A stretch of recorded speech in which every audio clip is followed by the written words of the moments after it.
துரோகிகளை அமைதியாய் கதறவிடும் 3 வழிகள்.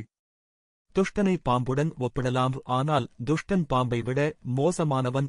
ஏனென்றால் பாம்பு தற்காப்புக்காகத்தான் கடிக்கிறது, ஆனால் துஷ்டன் காரணமே இல்லாமல் கடிப்பான். உலகில் வீழ்ந்த அநேகம் பேரரசுகள் அநேகம் பேர் போர்களத்தால் அழியவில்லை. உள்ளிருந்தே கோட்டை கதவை திறந்தார்கள்தான். கூட இருந்தே குழி பழிப்பவர்கள் அநேகம் பேர். வாய் வரை பால் நிரம்பிய விஷகுடம் போல் உள்ளவர்கள் அநேகம் பேர். அளவுக்கு மீறிய அன்பு ஆபத்தானது. துரோகிகள் என நினைக்கும் போது ஞாபகம் வருவது எட்டப்பன்தான்.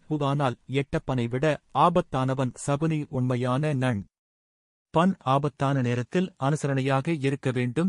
அதை விடுத்து கோவை தூண்டுவது போல் வார்த்தைகள் பேசி எரிகிற நெருப்பில் எண்ணெய் ஊற்றுவது போல் பேசக்கூடாது. உணர்ச்சி வசப்பட்ட நிலையில் எடுக்கும் முடிவு ஆபத்தானது. திருப்பி அடி என உசுப்பேற்றுபவர்கள்தான் முதல் எதிரி. ஒருவரை பற்றி ஒருவரிடம் புகார் கூறுபவன் இரண்டாம் எதிரி. யார் ஒருவன் அடுத்தவர் ரகசியங்களை உன்னிடம் கூறுகிறானோ அதேபோல் உன் ரகசியங்களையும் மற்றவர்களிடம் கூறுவார்கள். மௌனத்தினால் எதிரிகளை வீழ்த்த லாம்புத். மௌனம் என்பது புத்திசாலியின் பாதுகாப்பு கவசம். திரண்டுவது துரோகியிடமிருந்து என சொல்லாமல் விலகுவது.